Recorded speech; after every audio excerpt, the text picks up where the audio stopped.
Hola, gracias por escuchar Rebeldemente, el podcast de las buenas y las nuevas ideas. Aquí vamos a charlar con personas que han roto moldes, exploraremos paradojas que te hacen pensar y buscaremos en la historia para descubrir lecciones que seguramente te van a sorprender. Prepárate pues para un viaje lleno de inspiración y descubrimientos increíbles. Gracias por acompañarnos en esta aventura.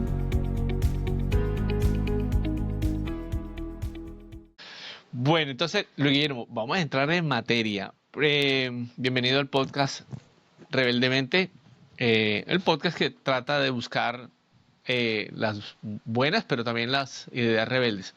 En esta primera parte vamos a hablar un poco de ti, quién eres, que las personas te conozcan. A mí tampoco es que me conozcan mucho, pero como tú eres el invitado, entonces hablamos de ti primero y luego vamos a pasar al tema central, que es algo así como libros que todo profesional de hoy debería leer, algo así, una cosa así. Ya después veremos cómo lo titulamos. Luis Guillermo, cuéntanos un poco de ti. ¿Quién eres? ¿A qué te dedicas? ¿Qué te gusta hacer? Bueno, Jaime, gracias primero que todo por la invitación. Es muy grato estar aquí en este espacio, es un podcast al que admiro y sigo, ¿no? Episodios que Muchas me han gracias. gustado muchísimo y que recuerdo, el de la bala de plata. Me encantó ese donde hablas de la bala de plata, otro donde estás con Alfonso Núñez, el que hiciste con Tatiana Rabat también me gustó muchísimo. Tatiana es una conversadora espectacular, entonces estar aquí es todo un Uy, honor sí, para mí. genial. Muchísimas gracias por eso, por la invitación. Y sobre todo por el tema al que me has invitado, que es un tema que me apasiona, la lectura, el aprendizaje, los libros y que casualmente, y respondiendo un poco la pregunta que me haces, desde hace poco ya comencé a estar en la otra orilla. No solamente en la orilla del lector, sino en la orilla del escritor, y creo que de eso vamos a hablar más adelante. Mi Sí. nombre, pues ya lo mencionaste, Luis Guillermo González, soy ingeniero civil de profesión, pero cada vez me dedico menos a la ingeniería civil y más a los proyectos, a la dirección de proyectos. Soy un Ujú. apasionado por la dirección de proyectos y hoy trabajo para Ecopetrol, liderando un portafolio de proyectos de inversión en infraestructura no industrial.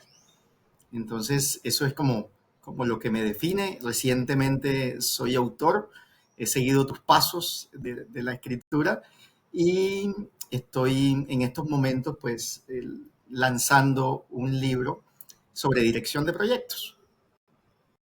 Sí, ya hablaremos de eso porque claro, las personas tienen que conocer tu trabajo, claro que sí.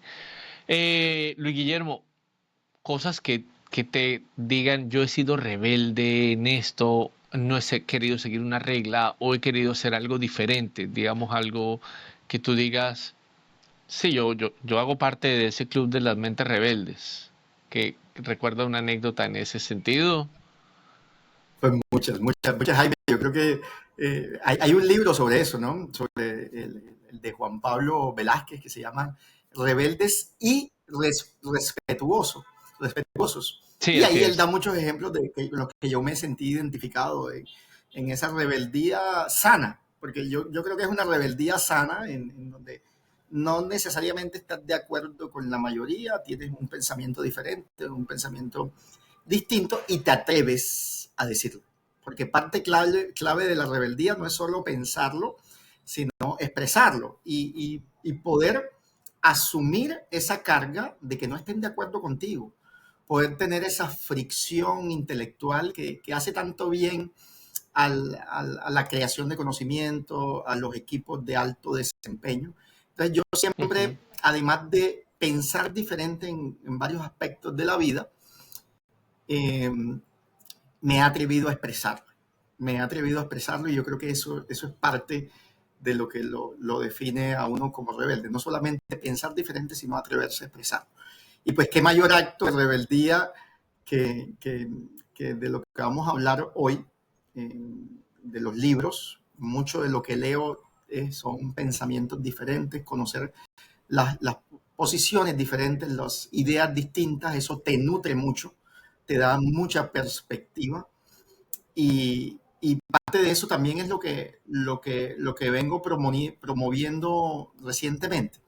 Tiene que ver con la dirección de proyectos, de dejar de ser lo que yo llamo ingenieros de proyectos, esos que creen que un proyecto se soluciona con un Excel y con un proyecto súper detallado, lleno de fórmulas, que es la parte de los números, y comenzar a mezclar esa rigurosidad de los números con el aspecto del liderazgo, de eso que tienen esas personas que también convierten ideas en realidad y que no tienen ni idea de hacer un Excel y no tienen ni idea de hacer un proyecto.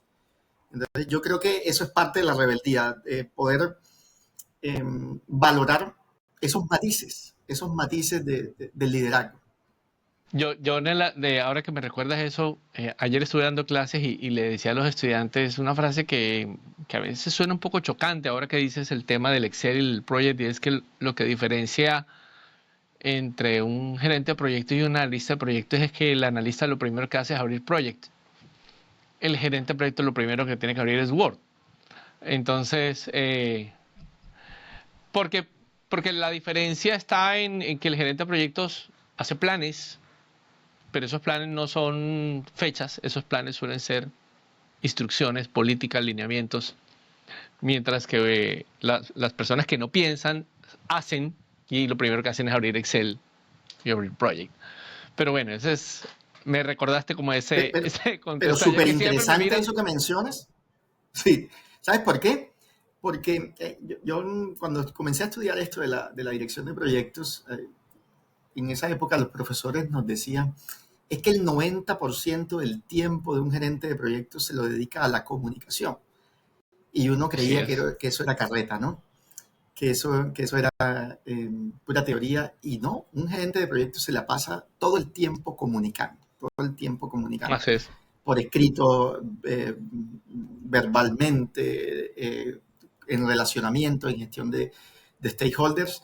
Y es eso que tú mencionas. Es cómo llevar sus ideas a palabras, que es el código que utilizamos los humanos para transmitir nuestras ideas, ¿no? Ya sea por escrito o a través de la voz, de su voz.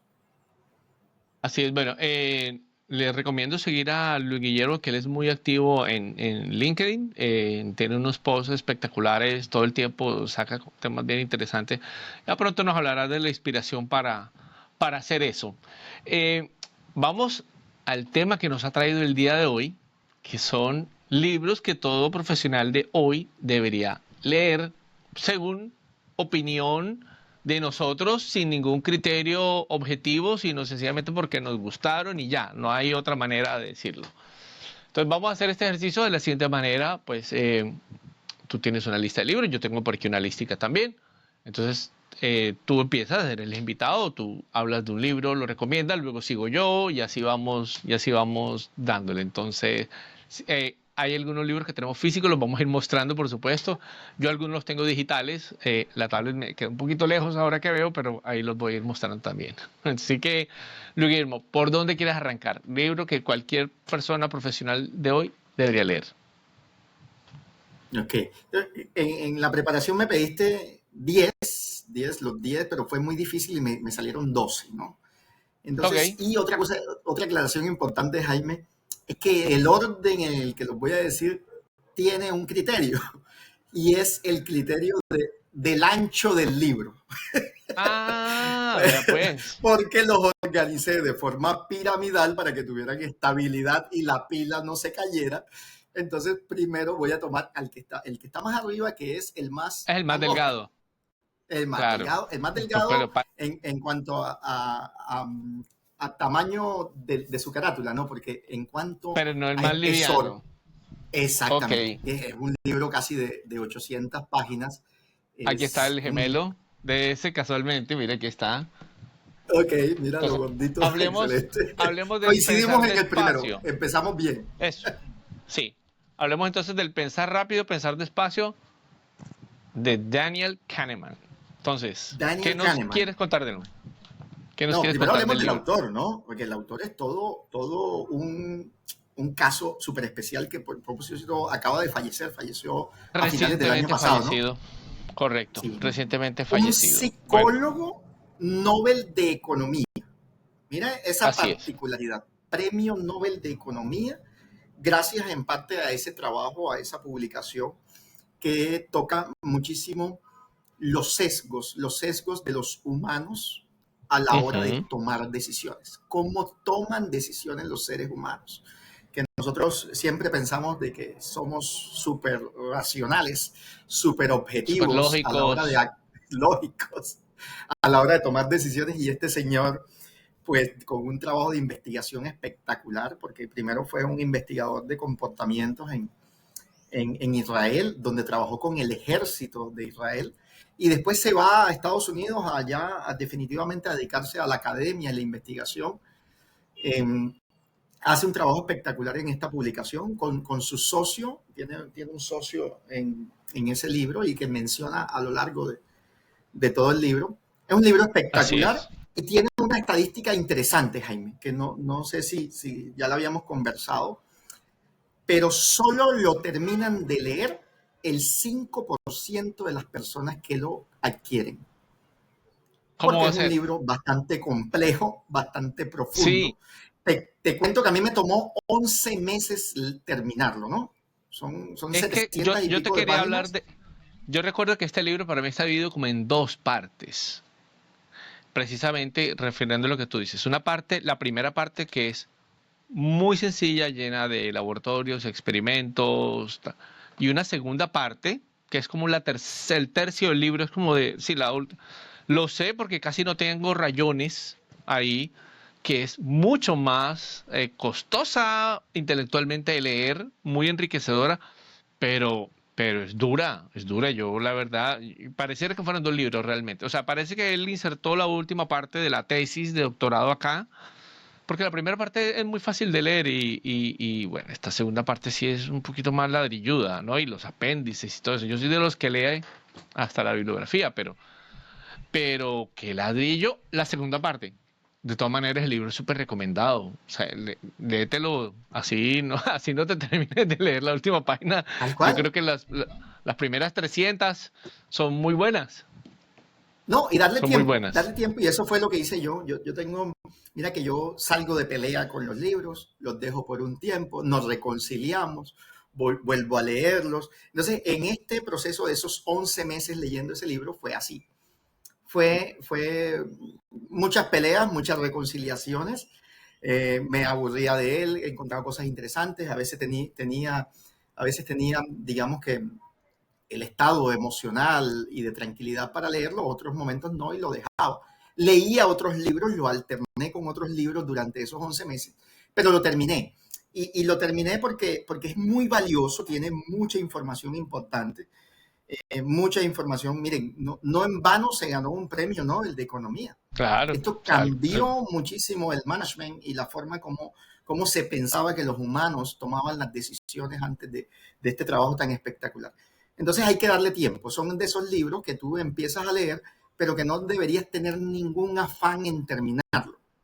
Entonces así ahora la es. gente se preocupa mucho por mostrar cuántos libros se lee al mes, cuántos libros se leyó en el año, quién tiene la pila más grande, y eso es un absurdo. O sea, hay libros en los que te tienes que dar tiempo de disfrutarlos porque no son sencillos de leer, pero valen muchísimo la pena, ¿no? Sí, hablando de premios Nobel, ¿cuándo habrá un premio Nobel de gerencia de proyectos? Nos lo necesitamos. A ver si nos Ese dicen inspiramos que un es día de estos. el que da el PMI, que se lo dieron a Beth Flipper, que tengo casualmente un libro de él aquí recomendado. Ah, sí, Se claro. considera el Un premio Nobel librazo. de gerencia de proyectos.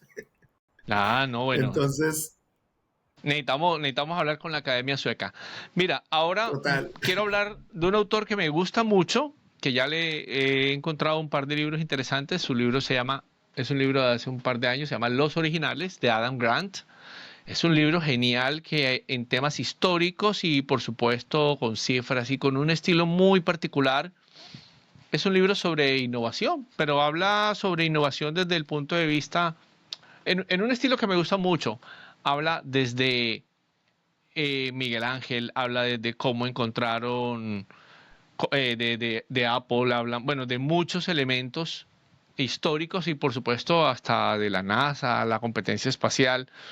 es un libro que recomiendo mucho para aquellos que deciden iniciarse en el camino de las buenas ideas y que planteo que él tiene incluso otros libros aparte de este, pero este creo que es uno bien interesante.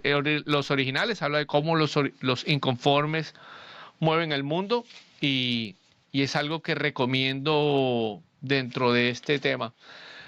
Hace unos, hace unos elementos bien interesantes sobre, por ejemplo, cómo debes tú vender una idea, cómo crear el ambiente propicio para tener buenas ideas. Habla mucho del ocio, de cómo el ocio se requiere, de cómo la cultura apoya el pensamiento y en general el tema de la cultura organizacional puede suprimir o apoyar la creatividad. Es un muy buen libro.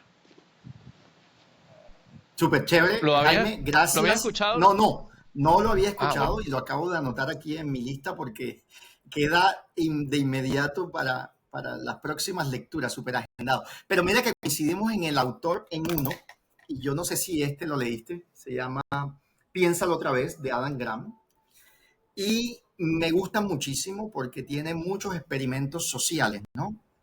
Así es. Eh, este Muchas autor. historias. Sí, todo lo que expresa sus opiniones están sustentadas en experimentos que ha hecho o que ha estudiado y que ha conocido. Entonces son libros que son muy ricos en bibliografía, que todo está referenciado de dónde sacó la información. Este es un gran investigador, pero debo confesar que también fue un libro que me costó leer, no porque fuera la de Judo, porque el libro está No, no, muy no. bien escrito, el libro de Piensa otra vez está muy bien escrito y te lo disfrutas, pero sí fue un libro que me confrontó muchísimo.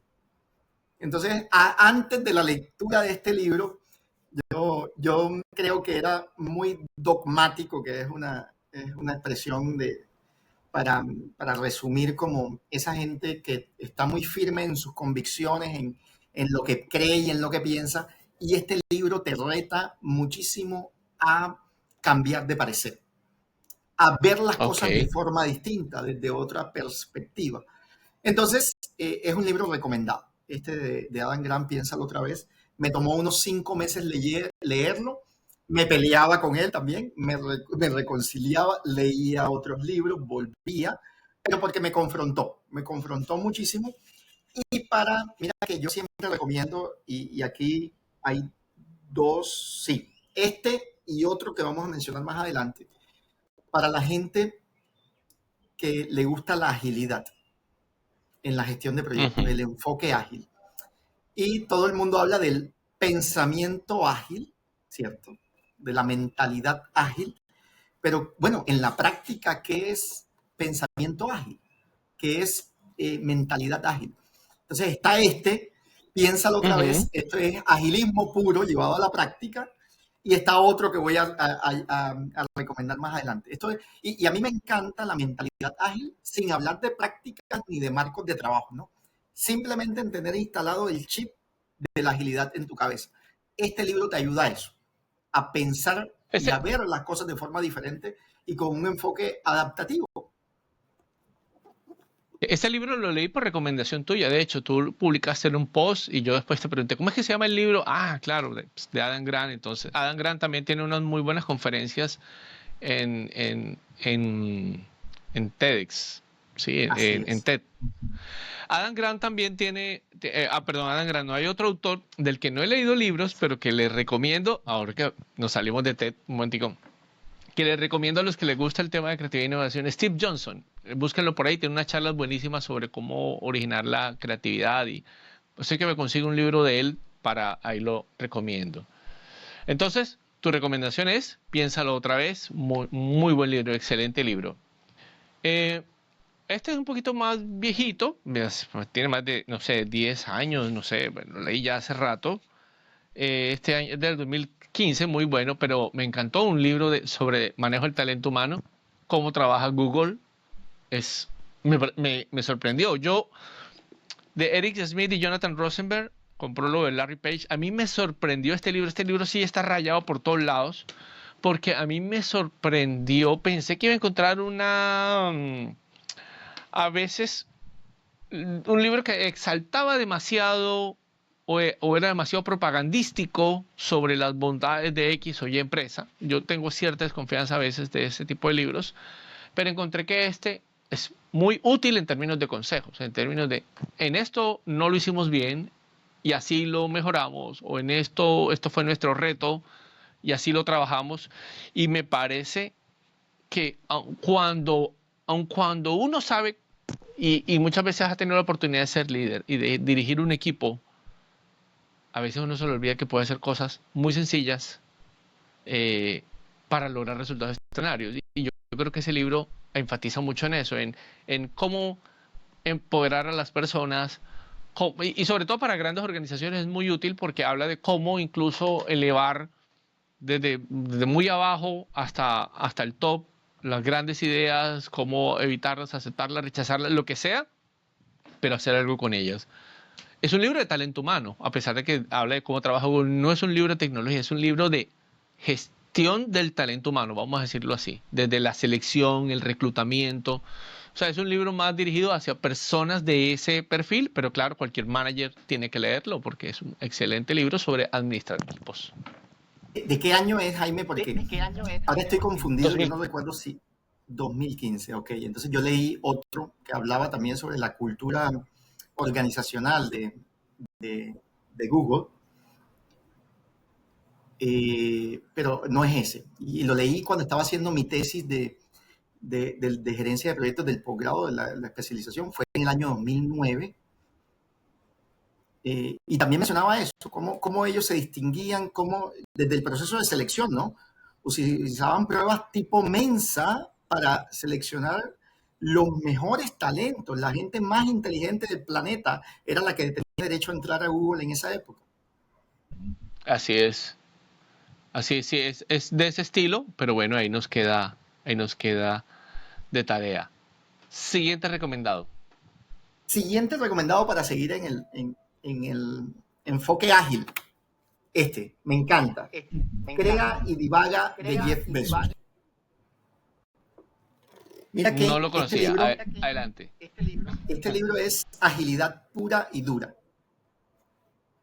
Cómo se construyó un imperio, Amazon, de cero a punta de experimentar con cosas que le iban saliendo, ¿no? Que se iban dando poco a poco y que no existía un plan de largo plazo, sino simplemente experimentación.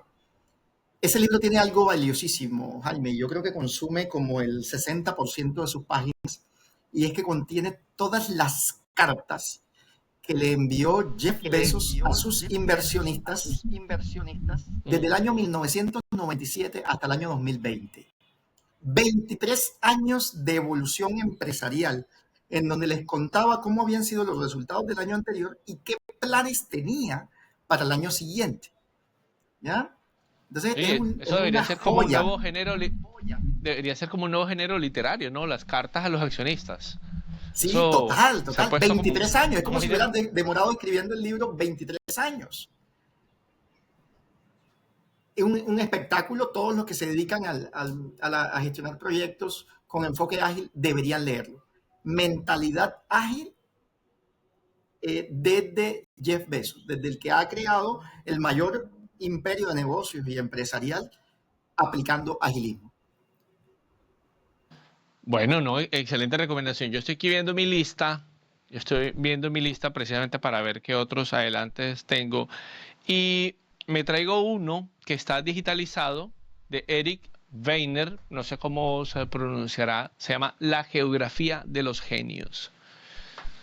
Es un libro que es una mezcla entre tour turístico, o sea, tour de viaje, es una mezcla de historia, es una mezcla de divulgación científica y de innovación. Y resulta que lo que hace es contar cuáles fueron los elementos que lograron que en una ciudad surgieran tantos genios en determinada época. Entonces habla de Atenas, habla de Viena, habla de Edimburgo. Bueno, hace un repaso por cerca de 10 ciudades.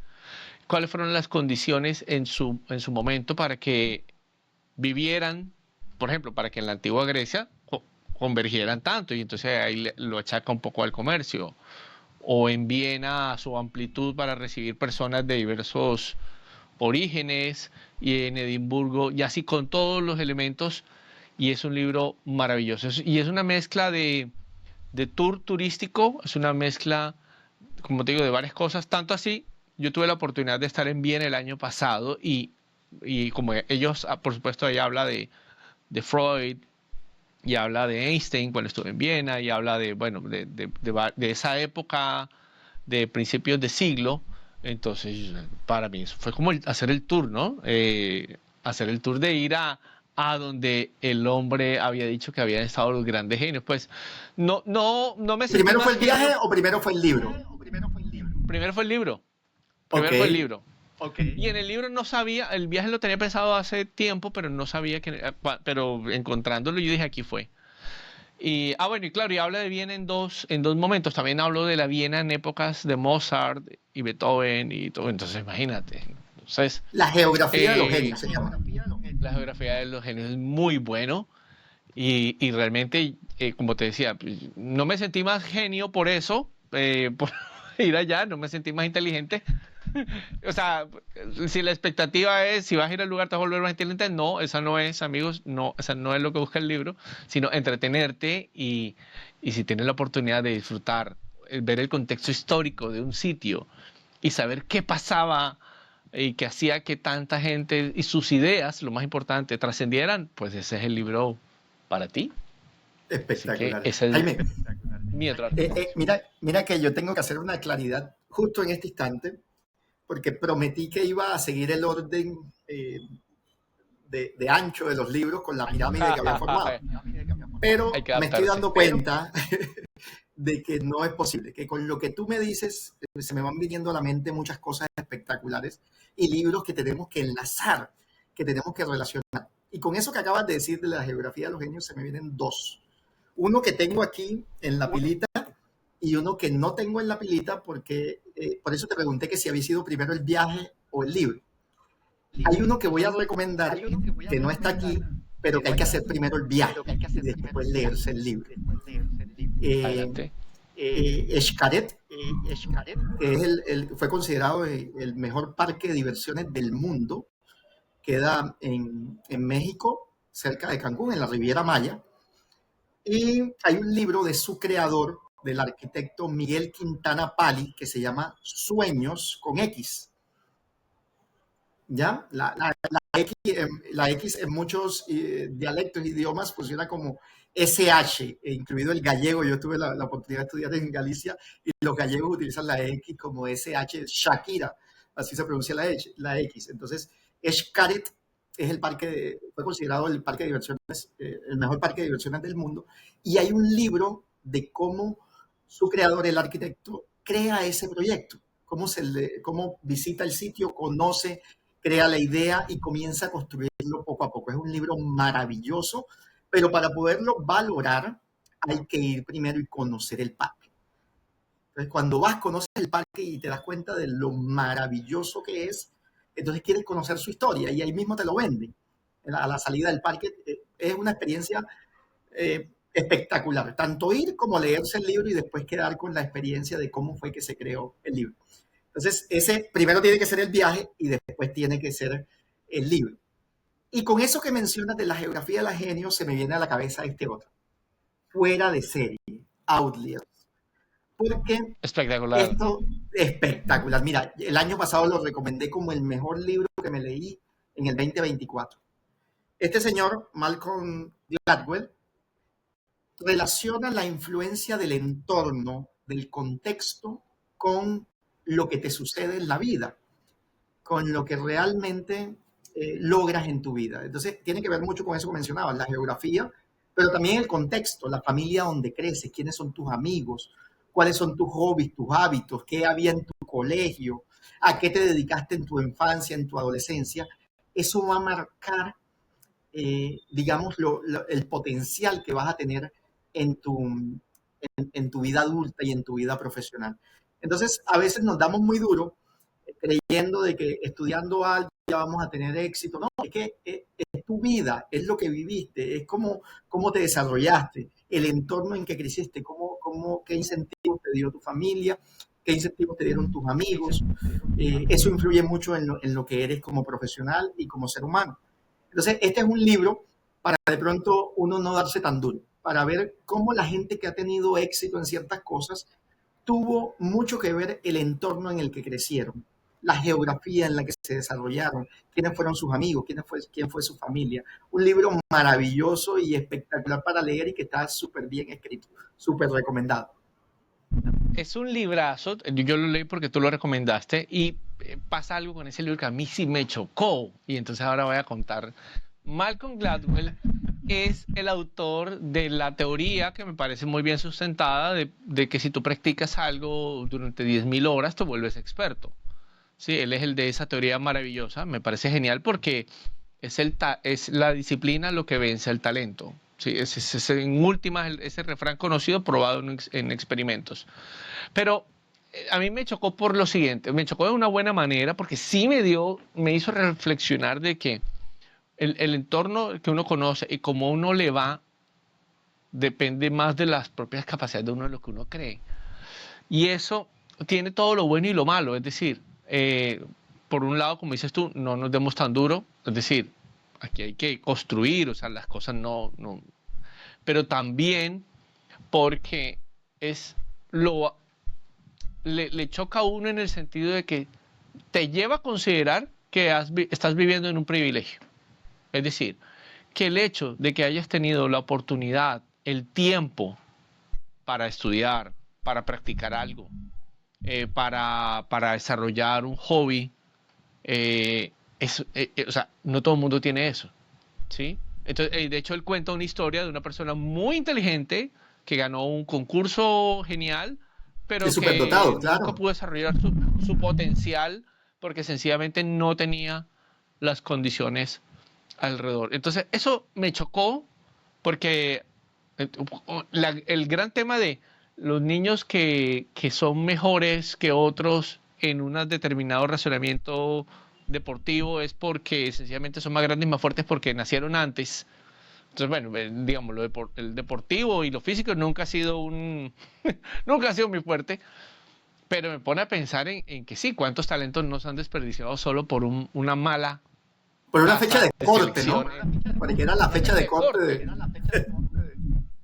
Y entonces me pone a pensar si realmente, bueno, porque claro, habla de muchas cosas, no solamente de la fecha, o como dices tú, ya hay cosas que sí dependen de uno, o sea, uno a qué se dedica y eso es muy importante, ya, es decir, si la suerte acompaña al que está preparado.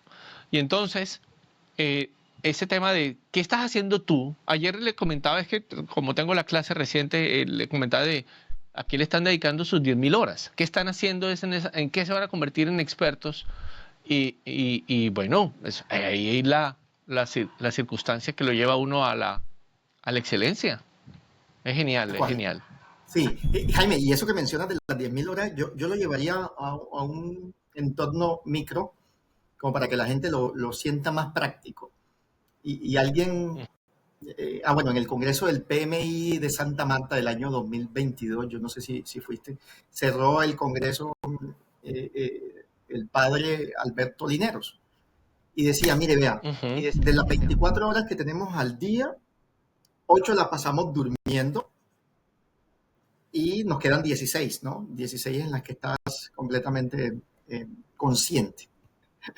En esas 16, la mitad la dedicas al trabajo. Entonces, la reflexión de él en ese momento era, hombre, hay que ser feliz en el trabajo, hay que disfrutarse su trabajo, porque si la mitad del tiempo que pasas despierto no eres feliz, pues tienes la mitad de la vida infeliz. Entonces, Total, ojo a lo que total. te dedicas, porque es lo que te dedicas debes disfrutarlo. Y si no lo disfrutas, hazlo disfrutable. Es tu decisión hacerlo, buscarle el lado positivo a lo que estás haciendo, ¿no? Pero miran las otras 8 horas. Entonces, dedicas de las 16 despierto, dedicas 8 al trabajo y ahí te quedan 8, ¿no? Esas 8 dedicas a comer, a bañarte, a transportarte, normalmente 4 al día. La pregunta que tú le hiciste a tus estudiantes, ¿a qué estás dedicando tus 10.000 horas? La llevamos a un entorno escalable, micro. ¿A qué estás dedicando las otras 4 que te sobran al día? ¿Cierto? De las 24, pasas 8 durmiendo, 8 trabajando y 8 te las gastas entre comer, bañarte, asearte y transportarte. Pero te quedan 4, 4 de ocio o de desarrollo personal y profesional. Entonces, ¿a qué dedicas tú esas 4 horas que te sobran todos los días?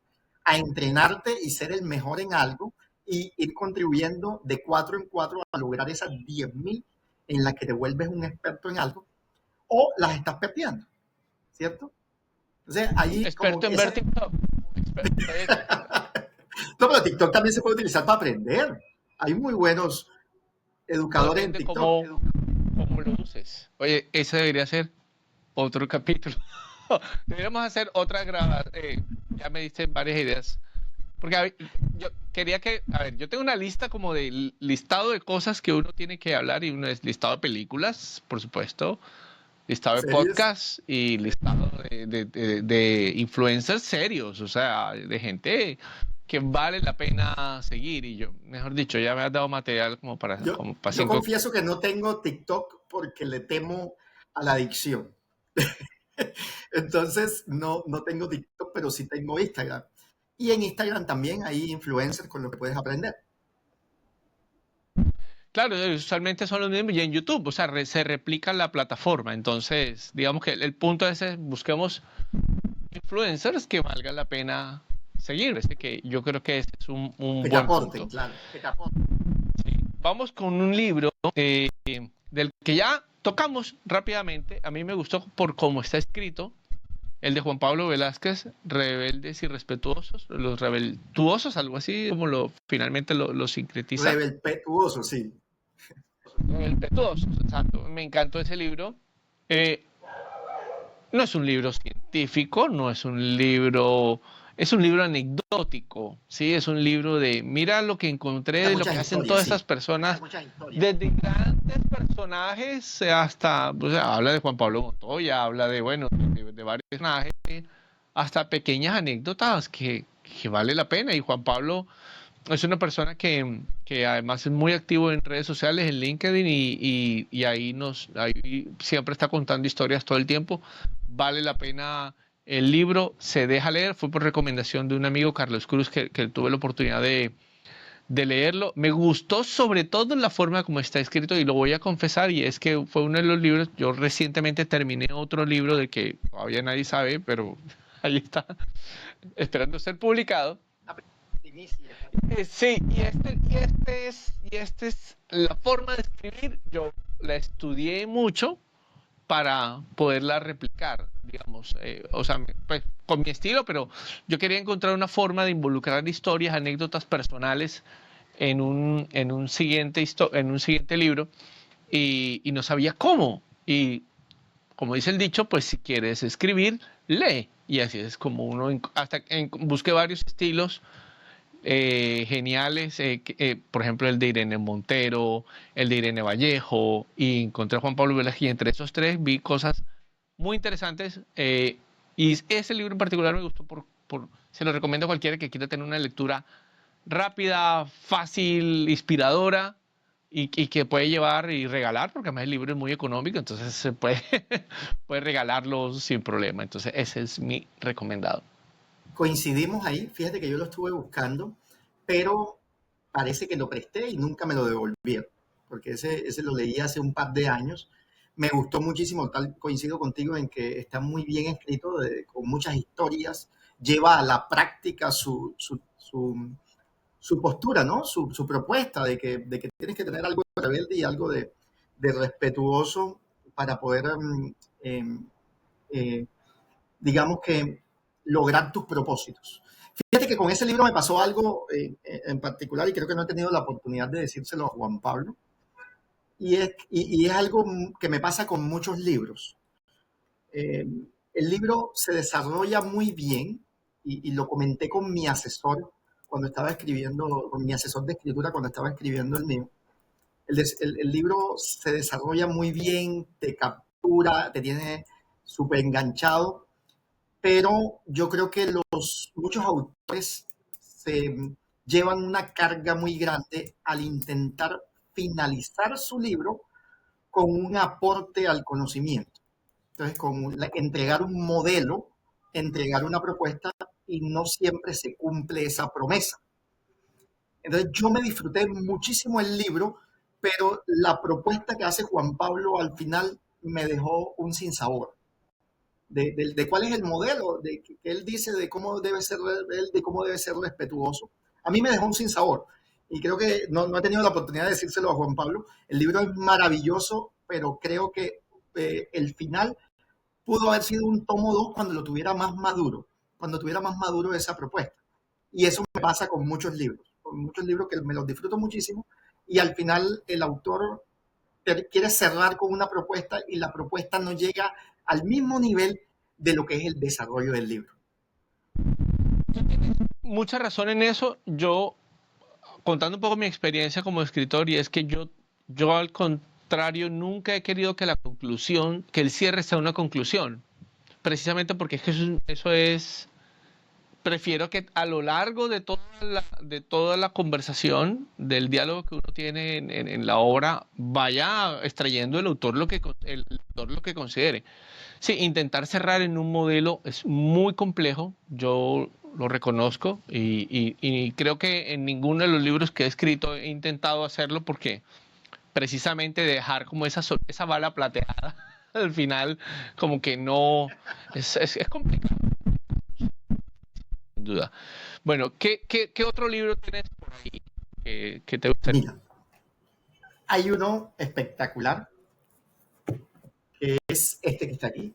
Aquí. Titanes, de Tim Ferriss. Mira, es también gordito, 800 páginas tiene. Tim Ferriss tenía un programa de radio. En un podcast, y, Sí, claro. y es el mismo autor, un autor del monje que vendió su Ferrari, creo.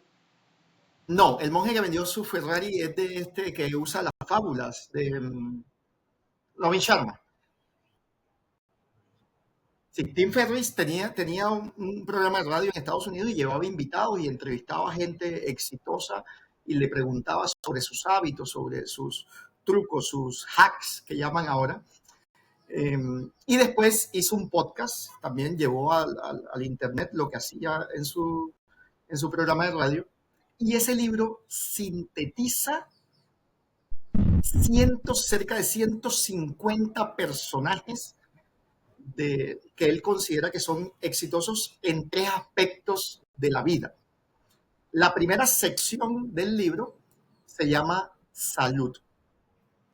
Entonces, gente que tiene cosas muy valiosas que ha descubierto o que aplica o que promueve en cuanto a la salud. La segunda parte del libro se llama finanzas. Entonces, también gente que es muy exitosa y que tiene muchas cosas importantes por enseñarte en materia de finanzas. Y la tercera parte se llama sabiduría. Y tiene también unas personas muy buenas en cuanto a conocimiento, que tienen muchas cosas por enseñarte. Lo tiene en formato de reflexiones, de entrevistas, cita lo que le dijeron esas personas. Y el libro tiene una parte muy importante que a mí me sirvió mucho y quiero dejarla aquí también como de los grandes aprendizajes de leer este libro. Él hace un resumen de en qué coinciden estas 150 personas. Y una de las cosas en las que coinciden el 80% de los que están ahí, el pareto de los 150 personajes, es que la mayoría de ellos, practica algún tipo de mindfulness. En ese momento, año 2020, creo que estamos en pandemia, conozco la palabra y me comienzo a adentrar y a investigar sobre eso y comienzo a practicar la meditación. Entonces, una de las cosas valiosas que me dejó este libro fue haber entrado en el mundo de la meditación. Fue un regalo maravilloso para mí, me ha ayudado muchísimo desde que estoy en el tema. Ahora ya estoy en otra etapa, estoy empezando en el yoga, y creo que es parte de un complemento a tu vida intelectual, a tu vida profesional, y es fortalecer tu vida espiritual. Eso es un regalo valiosísimo que tuve ese libro. Ese libro llegó a mis manos por casualidad, porque en la pandemia le pedí a un amigo que me prestara los libros que ya se había leído. y me entregó, en un paquete que me entrega ese. Yo no sabía nada de Tim Ferriss, me entrega ese y comienzo a leerlo. Me lo he leído ya 2 veces porque es supremamente maravilloso.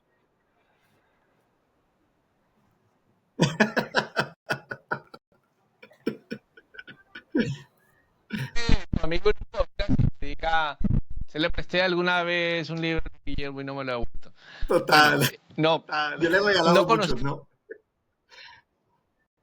pero tratan ese tipo de contenidos donde habla de como de biografías y cosas, me parece muy bueno.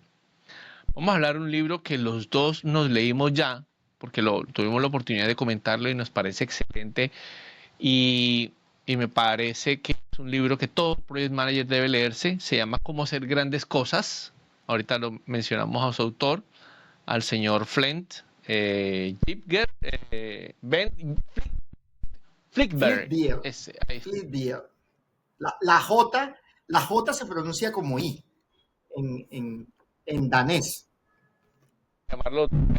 Entonces, es un libro, ya digamos, yo siempre recomiendo libros en mis clases, siempre he recomendado Cadena Crítica de Eddie Goldratt como un libro infaltable para todo gerente de proyectos, pero junto con ese yo pondría Cómo hacer grandes cosas. Es un libro genial, parece un libro de autoayuda cuando uno ve el título y es un libro de gestión de proyectos. Y es genial porque cosas que yo digo, yo las vengo diciendo, pero nunca las he podido decir como este señor las dijo, porque además él tiene un bagaje en temas de gestión de proyectos brutal, que es envidiable para los que trabajamos en esa área. Así que si él se ganó el Nobel de gerencia de proyectos, me parece excelente. Y él dice una reflexión que yo la tengo en una frase condensada y es: la batalla de los proyectos, la guerra de los proyectos se gana en la batalla de la planificación.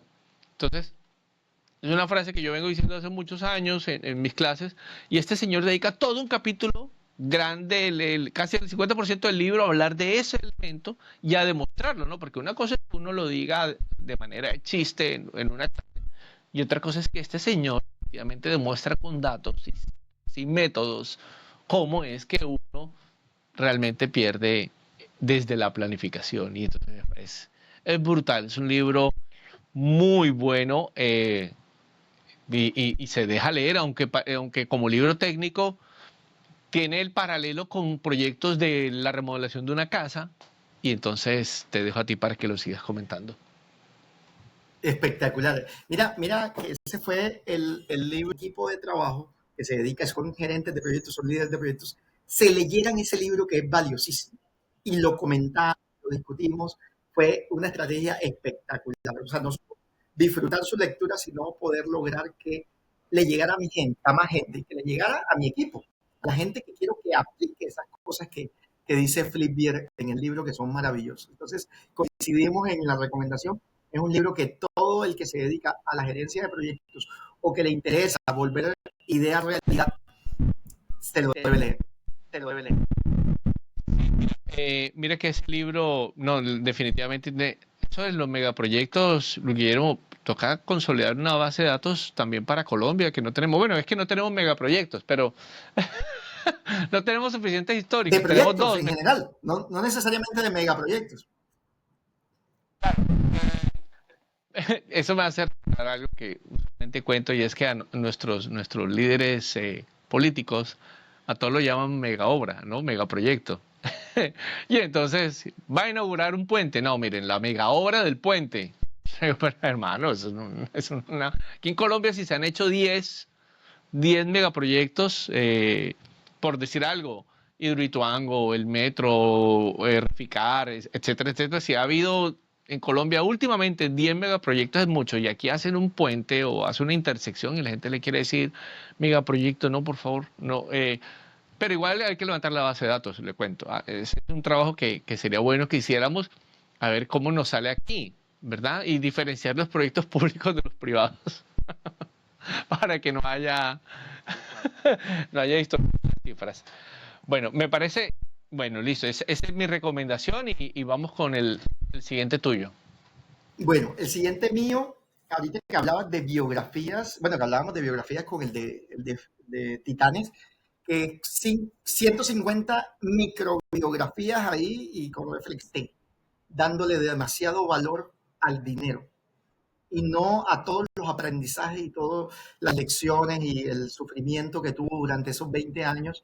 Claro, el éxito empresarial es lo que valora es los beneficios a los que tiene acceso después de tanto sufrimiento, ¿no? Y puede ser una redención, pero a mí no me gustó ese final. El libro es maravilloso, pero tiene un final triste.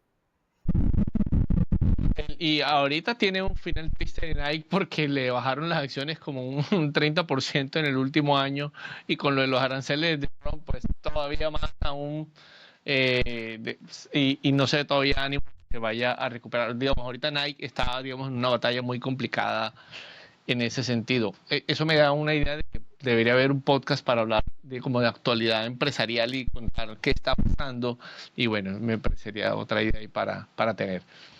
Bueno, un libro que yo pienso que un profesional de hoy se debería, bueno, porque sí, porque es mi criterio, es ¿Quién se comió la primera ostra? No, no es un libro de superación ni nada de eso, olvídense de eso, no es como el ¿Quién se llevó mi queso? Ni el pingüino, ni nada de eso, no. ¿Quién se comió la primera ostra?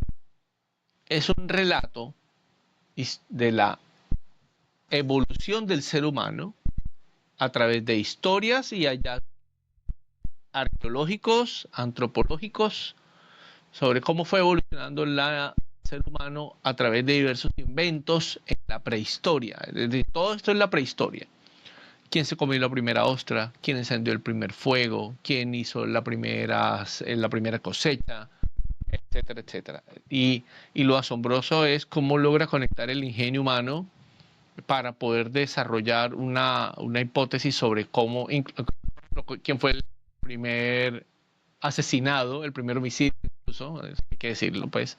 Entonces, como quién fueron los primeros, ninguno tiene un nombre propio porque todo hace parte de la prehistoria, pero él le pone, pero se basa en hallazgos arqueológicos para hacerlo.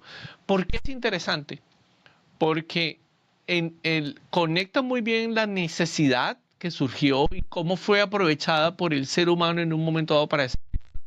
Y él toma el ejemplo de la ostra porque ¿por qué a alguien se le va a dar el chance de pensar que en el mar hay unas cosas que si se le abren te las comes y son deliciosas? O sea, te tienes que abrir, pelear con ellas, bucearlas y encontrarlas. Y entonces es como, ¿a quién se le ocurrió la primera cosa de esa? Primero, una persona que vio que comerse el huevo de la gallina era bueno. O sea, por decirlo, entonces, ¿a quién se le ocurrió? O el que hizo la primera morcilla. Bueno, entonces, El primer patacón, mira que eso tiene mérito, ¿no? O sea, que el plátano había que freírlo 2 veces. machacarlo, volverlo a pegar, o sea, es una ciencia. Eso debería ser un libro, quién hizo la primera arepa, todo eso. Yo creo que vale la pena lo planteemos. Súper anotado la recomendación, me lo leeré. Me encanta la historia, Jaime, y creo que coincidimos en esa pasión, porque y de la historia se puede extraer mucho conocimiento y muchas reflexiones. De hecho, en tu último libro, en Si el cante fuera gerente, se trata de eso, de las lecciones para el management, para los negocios a través de la historia. Y coincidimos en eso. O sea, todos esos relatos que traen cosas del pasado y de historias y cómo conectarlos con la realidad de hoy. ¿Tienes un libro por ahí más Sí, claro. para... Mira, este me cambió la vida. He escuchado eso varias veces. James Clear. Se lo escuché o se lo leí en una publicación a Silvia Network, Silvia Martínez, creo que es el apellido, la de Felicidad Prueba de Oficinas. Y que se lo estaba leyendo y me antojé y lo compré.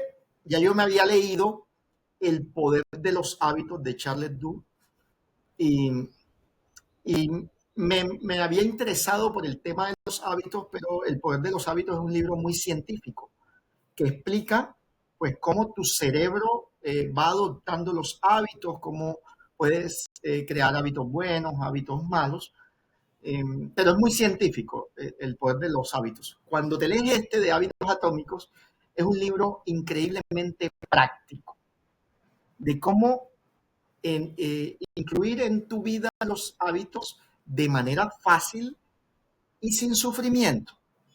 Porque ahí yo tengo, he conversado pues con unos amigos y tengo una posición bastante particular, y es que yo creo que uno es capaz de lograr grandes cosas disfrutándolas. Pero hay gente que se va por el camino de la voluntad, de entrenar el músculo de la voluntad, y entonces están esos que dicen no pain, no gain. Ok. Entonces, si a ti no te duele, no avanzas. No. Yo creo que hay formas disfrutables de lograr los propósitos. Y ese libro, Hábitos Atómicos, te enseña cómo. Yo he adoptado muchísimas cosas en mi vida, entre ellos el hábito de la lectura. Y te da recomendaciones increíblemente prácticas para poder lograr lo que te propones. Si te interesa el tema de los hábitos desde el punto de vista científico, de cómo tu cerebro los adopta, está el poder de los hábitos. Si quieres realmente aplicarlo de forma práctica, de cómo introducir en tu vida buenos hábitos, está Hábitos Atómicos.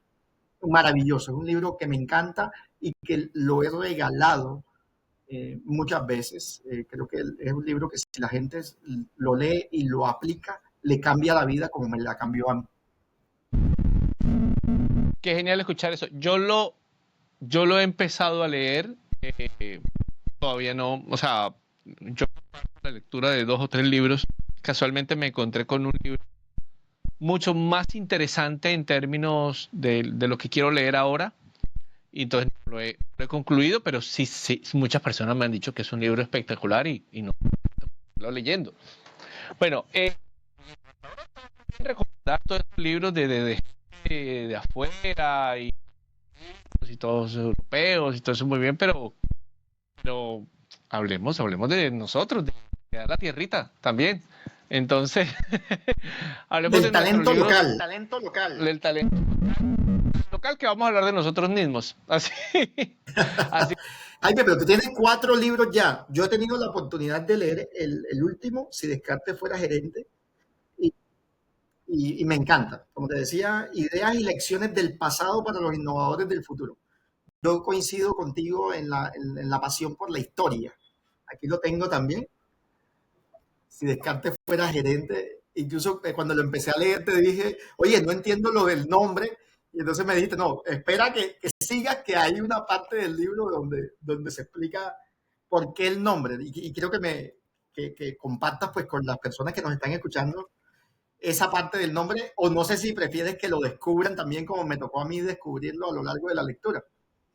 Quiero escribir el libro como una fábula enredada al estilo Rayuela, pero la editorial no me dejó, así que me tocó simplificarlo. Sin embargo, guiños y pistas, pero sí, yo puedo adelantar un poquito sobre eso. Mira, el libro es precisamente porque yo le doy un gran valor a lo largo, es un tema transversal a lo largo del libro, y es dudar de todo, ¿sí? Es dudar de lo que crees, de la estrategia, de lo cómo piensas. En la duda están los elementos claves, digamos, de una buena gestión del management en general, ¿sí? En dudar, no en creérselo, sino en dudar. Siempre los mensajes, oye, es créetelo, tú puedes. El mensaje es duda, tú puedes, ¿sí? El mensaje es, si te lo crees demasiado tiempo es peligroso.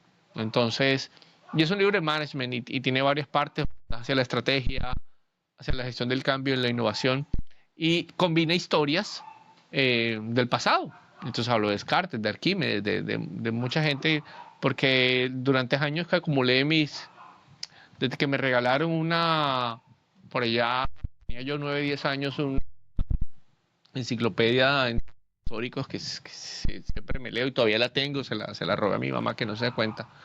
Entonces, conmigo, entonces ahí en ese sentido siempre, digamos, me ha interesado el tema. Entonces, la cuestión es, Luis Guillermo, que tú también estás estrenando un libro. Yo tuve la oportunidad de digamos, de ver el inicio de tu proceso. Cuando tú dijiste quiero hacer esto, tuvimos ahí un par de llamadas, un No par solo de ver el inicio, de aportar, porque ahí, no sé si ya te diste cuenta, en los agradecimientos al final aparece tu nombre, Jaime. Y aquí lo hago, pues lo hago público, el agradecimiento a tu orientación cuando me explicaste, pues, cómo ha sido tu experiencia, el tema de tu experiencia con las editoriales, eso fue para mí valiosísimo. Y mira que cuando dices duda, fue una de las cosas que me pusiste a pensar en su momento. Una de las preguntas, no sé si lo recuerdas, que me hacías es, ¿para qué vas a escribir el libro? ¿Qué quieres lograr con ese libro? Me preguntaste en su momento. Y entonces me decías, de acuerdo a lo que estés pensando, del para qué del libro, así te conviene irte con una editorial o con otra, o hacer una autopublicación, o publicarlo en físico, o publicarlo en digital, orientarlo de esta forma o de esta otra. Entonces, eso que mencionas es valiosísimo, de poner a la gente a dudar. A mí me gusta mucho, a alguien le he escuchado esta frase y no sé si tiene un autor específico, de cuando cierran un tema, una opinión, dice, espero haberle dejado más dudas que certezas. Y yo creo que cuando a la gente les dejamos más dudas que certezas, les estamos ayudando en su crecimiento y en su desarrollo. Entonces, ese libro no hubiera podido ser posible sin tu aporte y te lo agradezco muchísimo, Jaime. decir que la incertidumbre es un regalo y que cuando nosotros que vivimos en ese mundo de arrancar cosas nuevas cada cierto tiempo, encontramos que ese momento en el cual uno le entregan un proyecto y estas condiciones son, y cuando uno no sabe qué va a pasar, esa emoción, esa ansiedad inicial, esa incertidumbre que tenemos es la que nos motiva a hacerlo, a lograrlo. Mire, tiene que hacer esto en 3 meses, no tiene recursos, no tiene plata, usted verá cómo lo hace. Ah, genial, o sea, esa Tal cual. es emocionante y la incertidumbre es un regalo. A veces nosotros, eh, ayer tenía una conversación sobre la certeza y la incertidumbre y es que si nosotros tuviéramos la certeza de cómo van a salir las cosas, dejamos de luchar por ellas. La incertidumbre es lo que hace que esa duda, esa incertidumbre, esa falta de confianza muchas veces en que las cosas van a pasar es lo que nos hace luchar por ellas. Hablemos de tu Tal cual. libro, Luis Guillermo. Pero, Gracias por tu... pero hablemos de tu libro. pero vamos a hablar del Eh, libro como un preámbulo, Jaime, porque te voy a comprometer aquí en vivo y en directo, en público, eh, que cuando te lo termines de leer, hagamos un episodio especial solo para que hablemos del libro.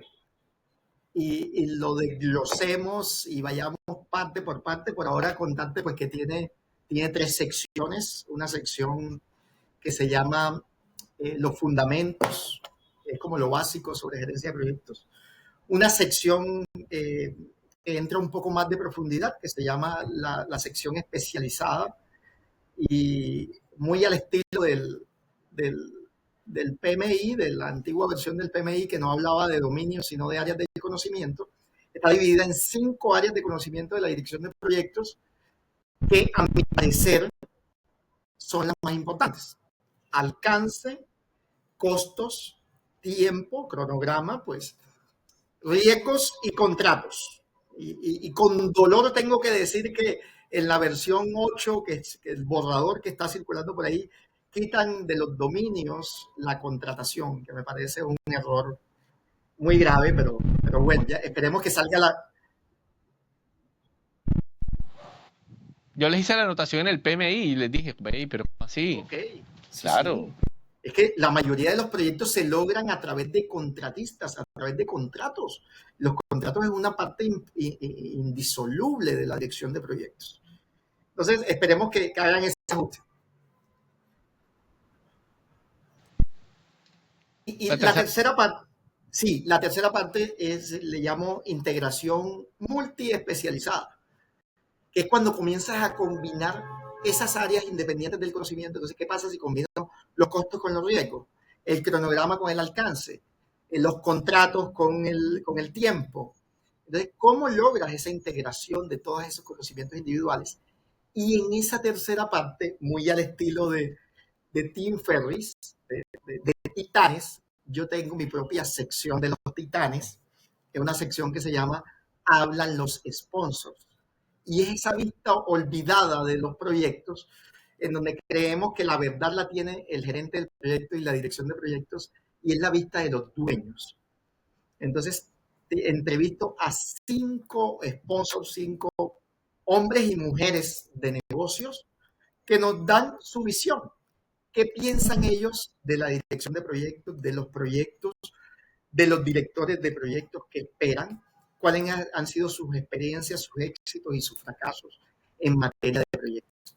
Entonces, yo no cierro con un modelo, sino que cierro con 5 titanes, con 5 sponsors espectaculares, que nos cuentan su experiencia, que llevan a la práctica, a la realidad, todo ese conocimiento que hay a través del libro.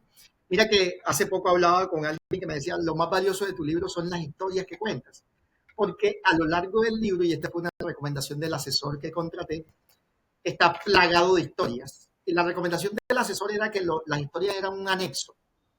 Y me dijo, no, esas historias no merecen estar allá olvidadas en un anexo. Tienes que irrigar el libro a lo largo de todo el conocimiento y ubicarlas donde realmente aplique ese conocimiento. Entonces encuentras a lo largo del libro unos recuadros en donde aparece el ojo al dato, que es algo que caracteriza pues mis publicaciones en LinkedIn y que cuentan las historias ya aplicando la teoría de la dirección de proyectos a la realidad, a la práctica.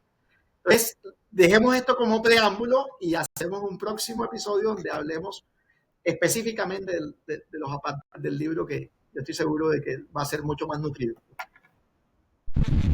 Esto seguramente va a estar ahí metido en todo el tema. Bueno, Luis Guillermo, bueno, dijimos que 30 minutos. Bueno, a todos los que nos han aguantado, les agradecemos. La idea es que fuera un poco más corto y aquí estamos 1 hora y pico después conversando, así que les agradecemos la paciencia. Quiero que por favor te despidas de la audiencia, Luis Guillermo, y ya nos queda el compromiso de hacer nuevas cosas. Así es, Jaime, muchísimas gracias a ti por el espacio, porque me lo he disfrutado muchísimo y te digo, yo creo que soy de los que pienso de que uno puede hacer grandes cosas disfrutándosela, y esta es una muestra de eso, de que podemos conversar, dejar algo de reflexiones, de conocimiento, de inspiración y de motivación a través de una conversación amena. Y yo aquí quiero citar a alguien que decía, es que las conversaciones no tienen conclusión. Entonces, la charla, esta charla que hemos tenido, pues lo valioso es todo lo que ha ocurrido, no necesariamente una conclusión. Muchísimas gracias por invitarme y muchísimas gracias pues a tu audiencia por escucharme. A todos como les decía, por estar aquí. Gracias, Luis Guillermo. Inolvidables e invaluables aportes. Nos veremos en un próximo episodio de Rebeldemente, el podcast de las buenas y las nuevas ideas.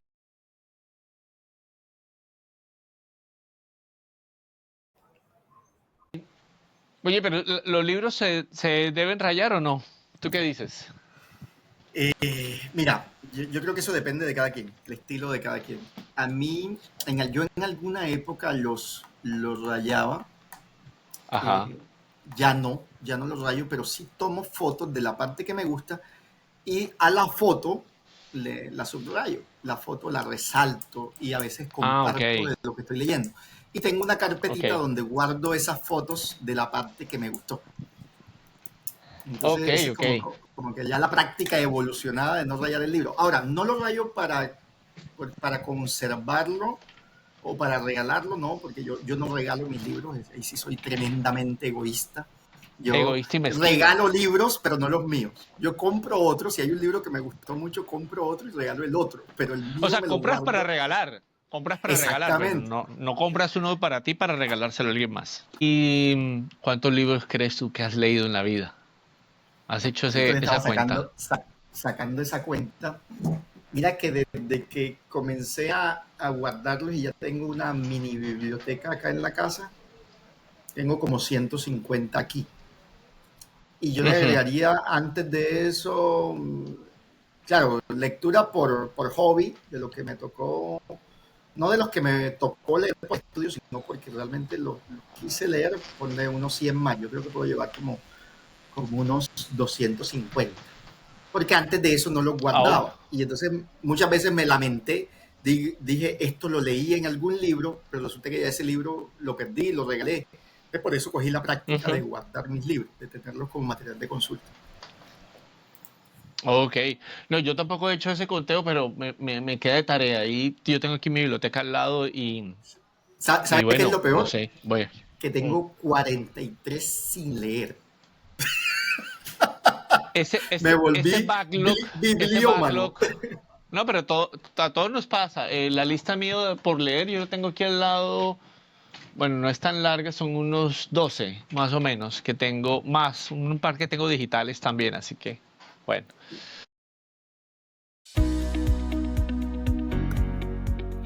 Y así llegamos al final de otro episodio de Rebeldemente. Si te gustó lo que escuchaste, no dudes en compartirlo con tus amigos. ¿Tienes algún tema en mente que te gustaría que explore? Cuéntamelo en los comentarios. Si te quedaste con ganas de más, puedes profundizar temas como este en mi libro, Si Descartes fuera gerente, disponible en Librería Nacional, Profitécnica y Lerner en Colombia y en Amazon para el resto del mundo. Hasta la próxima.